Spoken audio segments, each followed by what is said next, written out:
양과 앞에 선 공손곡주는 천천히 양과의 주위를 한 바퀴 맴돌았다. 양과도 그 자리에 서서 천천히 고개를 돌리면서 곡주에게서 시선을 떼지 않았다. 두 사람의 대치가 길어질수록 대청 안의 공기는 한없이 무거워졌다. 마침내 공손곡주가 침묵을 깨고 두 손바닥을 맞부딪히자 마치 철이 서로 부딪히는 듯한 파공음이 사방으로 울렸다. 양과는 순간 흠칫하여 자기도 모르게 뒤로 한 발 물러났다. 그 순간 공손곡주가 빠르게 양과에게 다가가 오른손을 쭉 뻗어 어망의 한쪽 끝을 낚아챘다. 양과가 어망을 빼앗기지 않으려 자기 쪽으로 당겨보았으나 공손곡주의 힘이 어찌나 센지 잡고 있는 5손가락이 떨어져 나갈 것만 같았다. 양과는 하는 수 없어 손을 놓을 수밖에 없었다. 공손곡주는 어망을 대청 한쪽 끝에 있는 4명의 제자에게 휙 던지면서 호령했다. 모두 물러나 있거라. 양과는 어망을 빼앗긴 후 공손곡주가 먼저 공격하기 전에 비단띠를 날려 상대의 어깨 경고렬과 목 부위 천정혈을 정확히 찍었다. 그러나 공손곡주는 혈도 2군데가 찍혔는데도 전혀 아랑곳하지 않았다. 그는 기압을 내지르며 구부렸던 손을 쫙 펴서 양과의 왼쪽 가슴을 노렸다. 양과는 황급히 옆으로 몸을 피했다. 뛰어난 경공 덕분에 겨우 공격을 피할 수는 있었지만 공손곡주의 폐혈기공 때문에 양과의 공격은 번번이 무산되고 말았다. 더구나 공손곡주의 철장에는 엄청난 위력이 실려 있어 겨우 2번 맞닥뜨렸을 뿐인데도 손이 얼얼했다.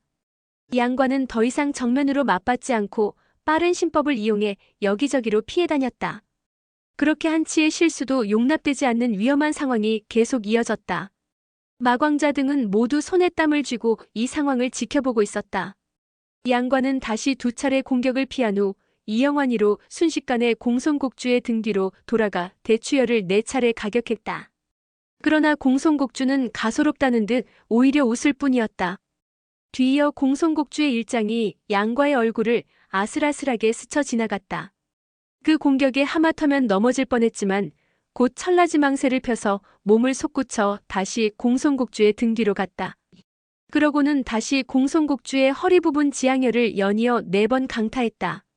그러나 이번에도 공손곡주는 그저 웃기만 할 뿐 전혀 타격을 받지 않은 모습이었다. 하지만 양과는 포기하지 않고 계속해서 공손곡주의 등 뒤로 돌아가 혈도를 가격했다. 시원하게 안마해주는 건 고맙다만 전부 쓸데없는 짓이다. 공손곡주는 양과의 공격에는 아랑곳하지 않고 오로지 전력을 다해 맹공을 퍼부었다. 양과가 황급히 공격을 피하며 소리쳤다. 아직도 시원하세요?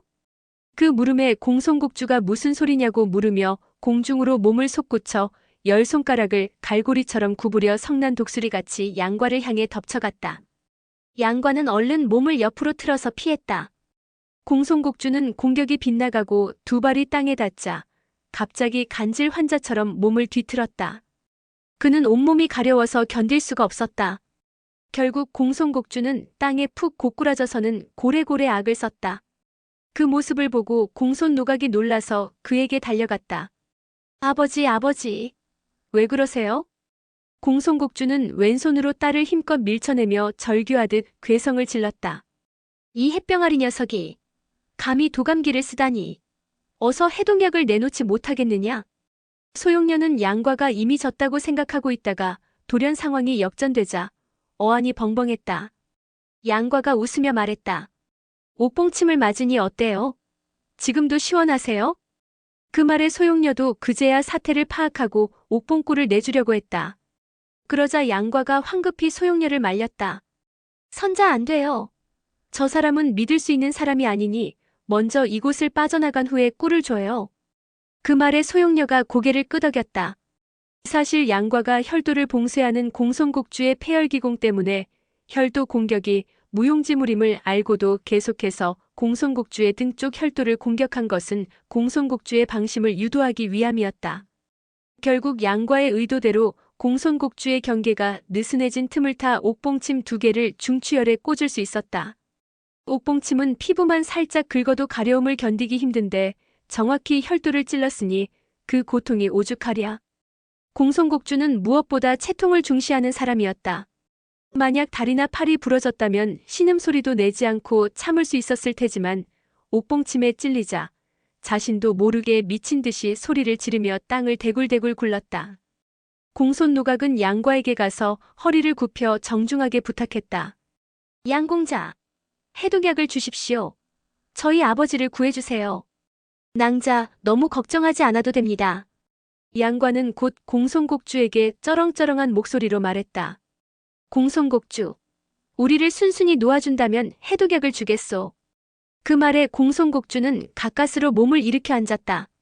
좋다, 순순히 보내주마. 그러니 어서 해독약을 내놓아라. 양과가 고개를 끄덕이자 소용녀가 품에서 옥봉 꿀병을 꺼내 공손노각에게 건네주었다.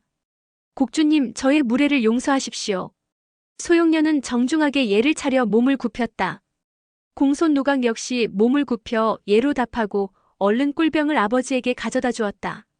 공손곡주는 황급히 그것을 두 손으로 낚아챘다. 먹는 것이요? 먼저 금침을 뽑은 후 꿀을 드시면 나을 겁니다. 공손노각은 소용녀가 건네준 자석을 가지고 부친의 등에서 금침을 뽑아냈다. 공손곡주는 황급히 병마개를 따고 꿀을 들이켰다. 한 병을 다 마신 후 공손곡주는 돌연딸에게 명령했다.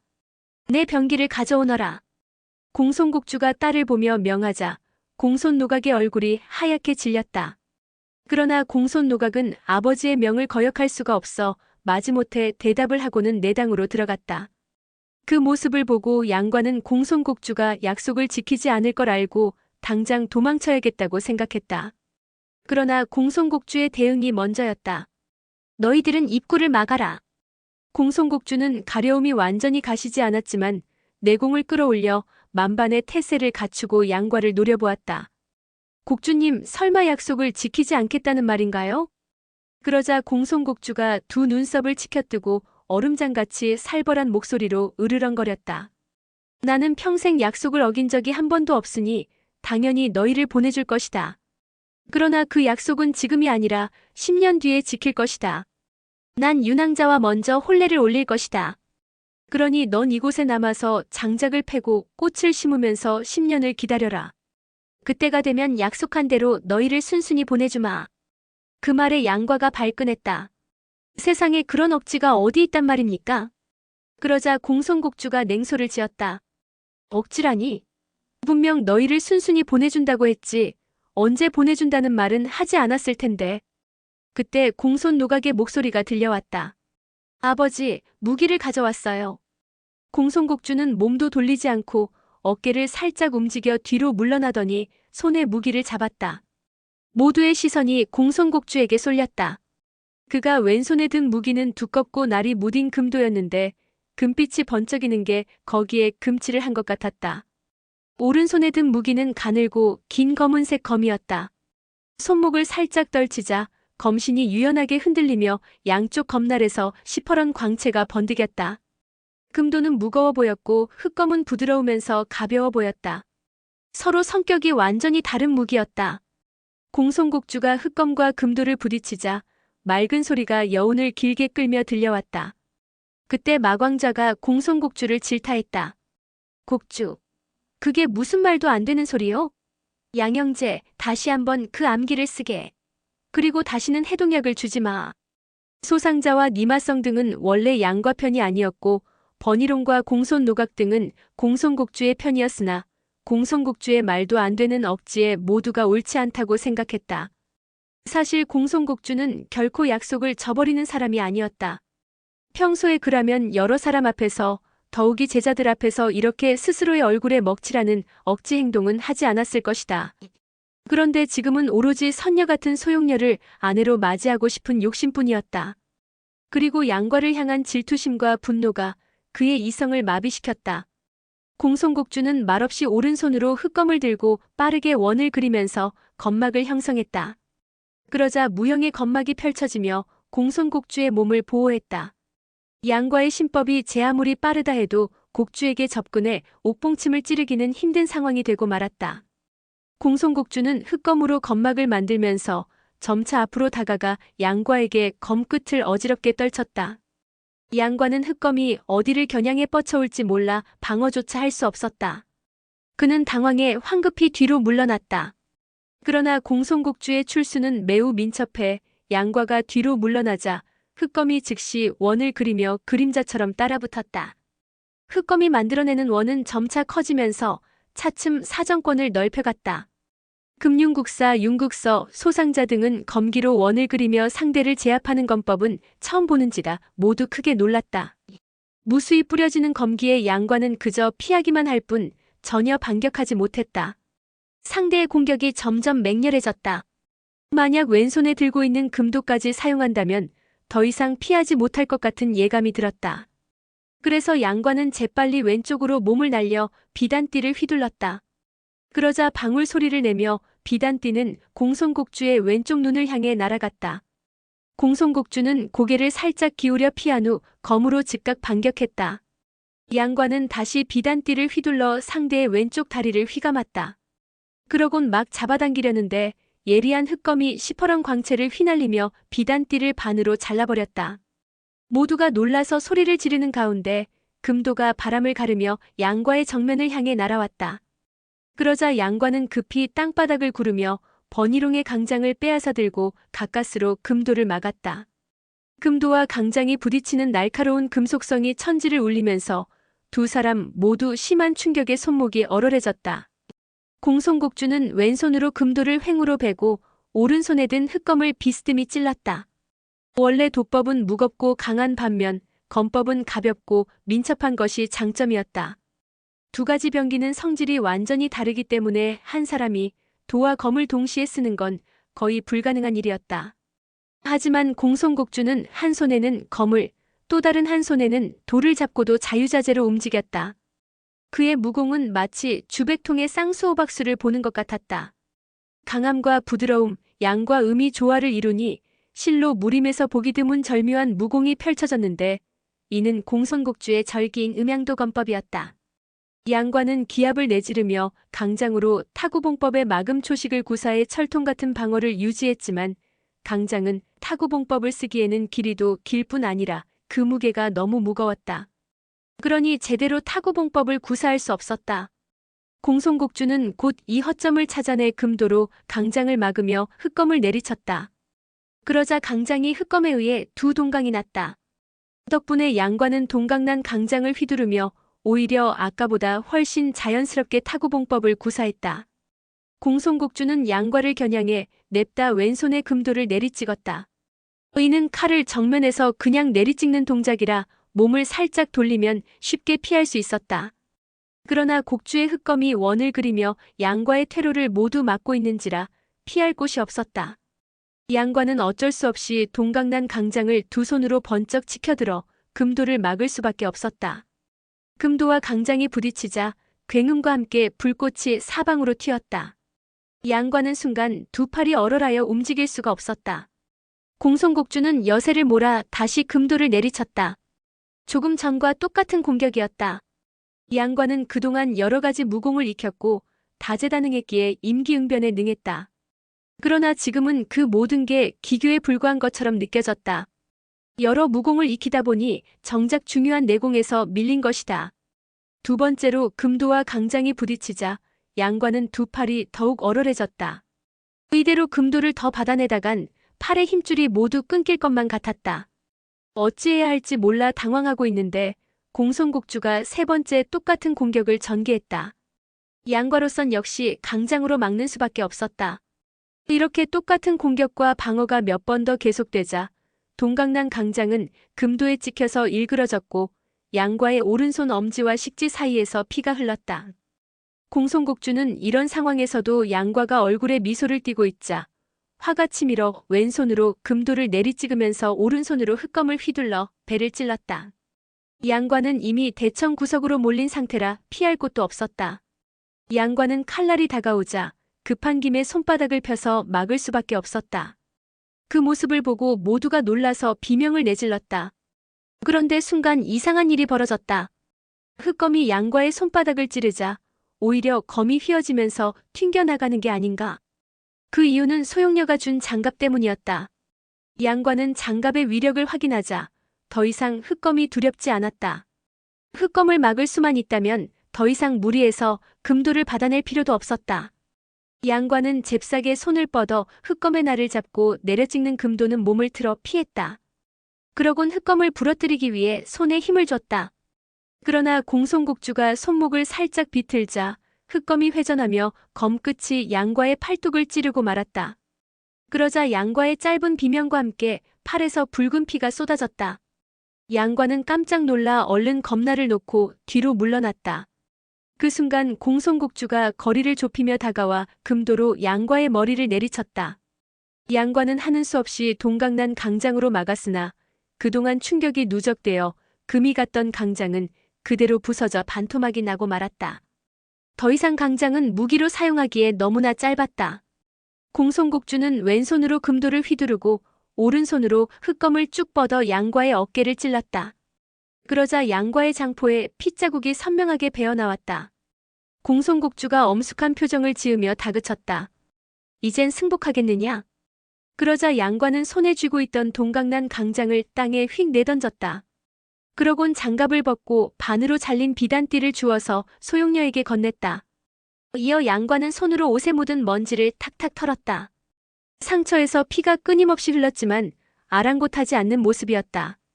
여러 말할 것 없이 죽일 테면 어서 죽이시오. 공손국주는 양과의 위풍당당한 모습과 준수한 외모에 부상을 입고도 당당하게 웃을 수 있는 여유를 보자 자신이 너무 옹졸하게 느껴졌다. 이 녀석을 그냥 살려두면 누이의 마음은 영원히 얻지 못하겠구나. 순간 공손국주의 눈에 살기가 번뜩였다. 좋다, 죽는 게 소원이라면 죽여주마. 그때 소용녀가 얼굴에 미소를 띠고 양과를 향해 천천히 걸어왔다. 양과 역시 고개를 돌려 미소 띤 얼굴로 소용녀를 바라보았다. 두 사람은 이미 죽음을 각오한 듯 공손국주는 전혀 신경 쓰지 않았다. 공손국주는 애절한 눈빛으로 양과를 바라보는 소용녀의 눈빛을 보며 질투심에 불타 미칠 것만 같았다. 저 녀석을 죽이면 누이도 함께 따라 죽을 생각이군.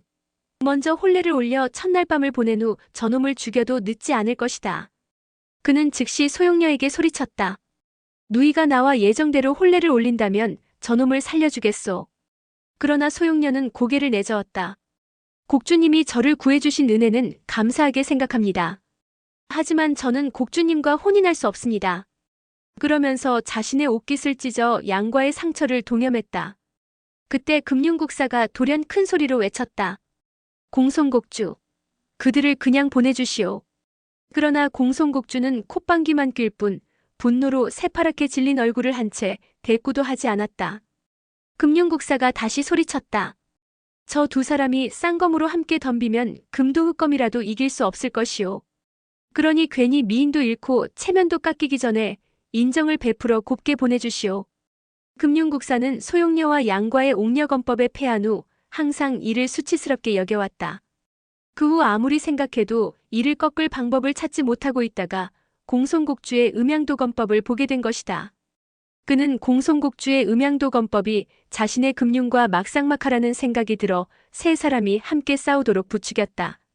세 사람이 싸우면 소용녀와 양과의 옥녀검법의 허점을 찾아낼 수 있을 것이고 싸우다가 서로 부상을 입으면 더욱 금상첨화라 생각했다. 공손곡주는 금융국사를 무섭게 노려보았다. 불난집에 부채질하는 것도 아니고 감히 내 앞에서 그따위 말을 짓거려. 지금은 경황이 없어 참지만 나중에 반드시 너와 결판을 내고 말 것이다. 공손곡주는 고개를 돌려 이를 악물고 소용녀를 쳐다보았다. 마음을 줄 수 없다면 몸이라도 줘야 한다. 살아서 나와 혼인할 수 없다면 죽여서라도 너를 내 것으로 만들겠다. 공손곡주는 원래 양과의 생명을 위협해서 소용녀가 혼인을 받아들이도록 할 생각이었다. 그런데 두 사람이 죽음을 두려워하지 않으니 모두 죽일 수밖에 없다고 결심을 굳혔다. 공손곡주의 눈썹이 천천히 위로 치켜 올라가자 무서운 살기가 내뿜어졌다. 그때 마광자를 비롯해 소상자와 니마성 등도 공손곡주에게 젊은 남녀를 그냥 내버려두라고 한마디씩 했다. 그 중에 시원한 성격만큼이나 말도 직설적인 마광좌의 말이 공손곡주의 살심을 더욱 부추겼다. 이보시오 곡주 어르신. 단지 구해줬다는 이유로 낭자의 몸을 취하려 한다면 시정잡배나 비적들과 다를 게 뭐가 있겠소? 공손곡주는 그 말을 듣고 살기가 동하여 이곳에 있는 외부인을 모두 죽여버리겠다고 결심했다. 하지만 당장은 아무런 내색도 하지 않고 침착하게 평정을 유지했다. 공손곡주는 당장 양과와 소용렬을 죽여버리고 싶었으나 이 자리에는 외부인만 있는 게 아니었다. 절정곡의 곡주로서 제자들이 보는 앞에서 더 이상의 추태를 보일 수는 없는 일이었기에 명분을 만들어야겠다고 생각했다. 누이, 만약 저놈이 나의 음양도 검법을 이긴다면 순순히 보내주겠소. 그러자 소용녀가 한숨을 내쉬었다. 당신과 싸우고 싶지 않아요. 하지만 정싸우시겠다면 제가 양과를 도울 수밖에 없어요. 공손곡주는 화가 나서 두 눈썹을 거의 수직으로 치켜 올렸다. 방금 피를 토하고도 괜찮다면 함께 싸우든지. 소용녀는 상황이 이렇게 되자 곡주에게 미안하고 유감스러워 어쩔 줄 몰랐다. 저와 관은 무기가 없으니 빈손으로 검과 돌을 상대하면 질 게 분명합니다. 그러니 넓은 아량으로 우리를 그냥 보내주세요. 그 말에 금융국사가 얼른 나섰다. 공손곡주, 이곳엔 없는 게 없는데 장검 2자루쯤이야 없겠소? 아까 곡주에게 미리 말했듯이 저 둘이 힘을 합치면 아무리 곡주라도 목숨을 부지하기 힘들 것이오. 금융국사의 말에 공손곡주는 콧방귀를 뀌며 서쪽 편을 가리켰다. 저곳 3번째 방이 바로 검이 있는 검방이오. 내가 소장한 검이 과연 맘에 들지 모르겠지만 어떤 종류의 검이든 알아서 고르시오. 공손곡주는 냉소를 흘렸다. 그는 자신의 신공이 천하무적이라 자부했다. 양과와 소용녀가 함께 덤벼도 자신의 무공이면 충분히 이길 수 있을 것이고 그러면 제자들 앞에서도 체면이 설 것이라고 믿었다. 오늘의 영상은 여기까지입니다. 영상이 도움이 되셨다면 구독과 좋아요, 알람 설정 부탁드립니다. 시청해주셔서 감사합니다.